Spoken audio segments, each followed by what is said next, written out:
Returning to our top story, tension between Iran and the United States shows no sign of easing, with Donald Trump targeting Iran's supreme leader and his associates with new financial sanctions. There are concerns that Iran could block the flow of the world's oil supply, which will have a major impact on Australia.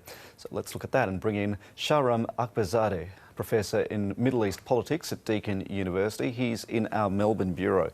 Shahram Akbarzadeh, thank you for joining us on the program. First, can I ask you your thoughts on the imposition of this latest round of sanctions? Well, I think the latest round of sanctions are fairly symbolic.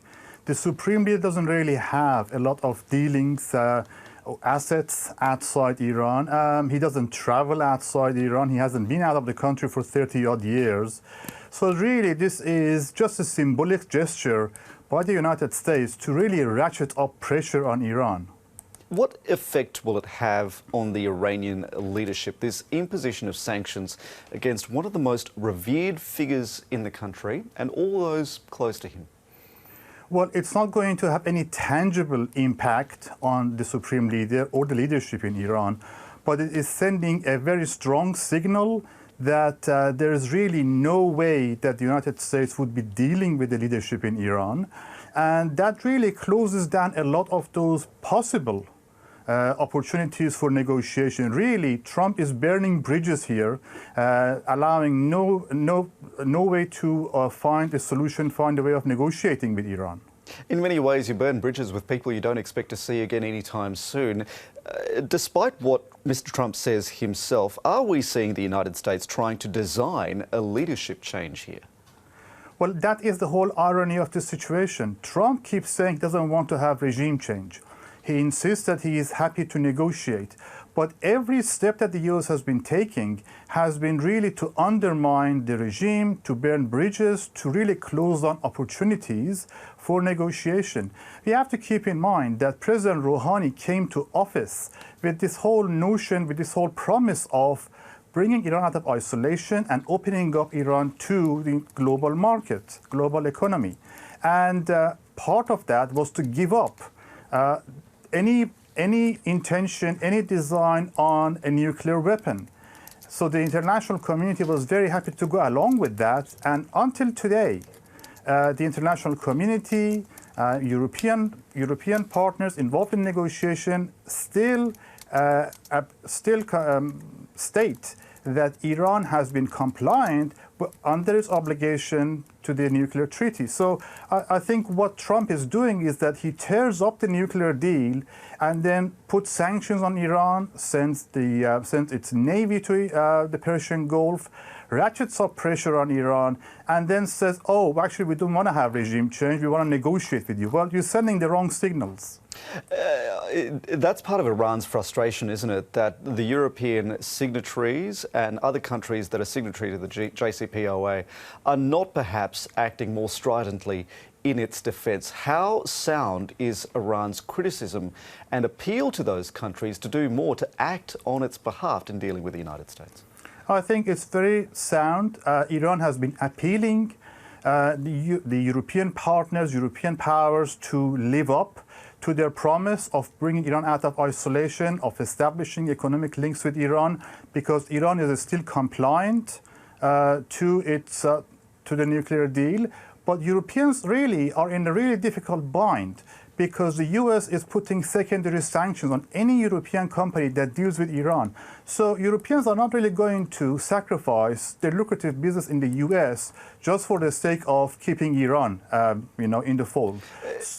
And Iran itself is quite openly saying now that it is also flouting the conditions of the JCPOA. The IAEA, the International Atomic Energy Agency, says Iran is now producing enriched uranium. Yes. Is it moving towards creating a nuclear weapon? Well, Iran has said that if the U.S. is not abiding by the nuclear deal, if the Europeans are not able to live up to their promise under the nuclear deal agreement, then there is no reason for Iran to continue abiding by those agreements. So Iran is now expanding its uranium enrichment. Whether that's going to lead to a nuclear bomb is a different question altogether. At what point does that question get resolved? Because it seems to me that, while Iran is resisting a renegotiation of the JCPOA about the way it handles uranium enrichment in the country for power or for weapons, it would be a better outcome to renegotiate the JCPOA, wouldn't it, than to risk an all-out war? I think Iran doesn't really want to go to war. Everyone in the leadership has said that very clearly. Iran is a rational player. Iran wanted to be part of the global economy. That's why they allowed the nuclear program to be under very strict international observation and scrutiny. So Iran doesn't really want to start a war. But given that Iran is being pushed to a corner, effectively every possibility is deprived of Iran. And once it has its back to the wall, it's difficult to find other ways that Iran might react and respond to President Trump. Talk us through what Iran's risk analysis is at the moment, how it's weighing up the options that are in front of it, given that Donald Trump is reaching out and saying he would like to negotiate, but unconditionally. Yes, well, I don't think anyone in Iran believes Donald Trump that he really wants to negotiate, because there was a negotiated deal and he tore up the agreement and slapped sanctions on Iran. Iran really looks at the United States as a great bully. It's calling the United States, it's accusing the States of imposing economic terrorism on Iran with all the sanctions that are really hurting the average person.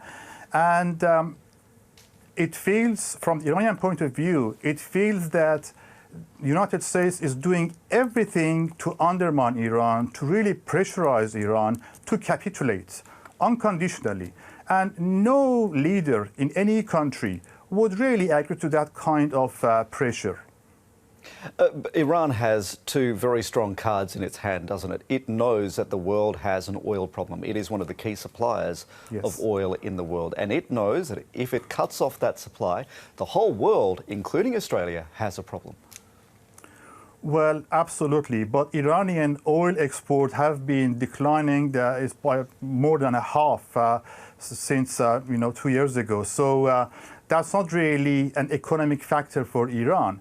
But if there is conflict, Iran has the possibility, and they have mentioned this, of closing down the Strait of Hormuz. And that would really hurt Saudi Arabia and other countries in the region that rely on that tiny strait to send their oil to Asian and Australian markets. So Iran has that possibility, but that's a really extreme measure to take, because sure, it will inflict pain on Saudi Arabia and its allies in the region, but Iran will also suffer. So that's a very extreme measure to take. The other aspect of power that Iran holds in its hand at the moment is the fact that it has proxy sources, fighters in Iraq who are fighting against IS. What risk does that pose to America, to Australia, our forces that are stationed there, in fighting against those Iranian-backed forces?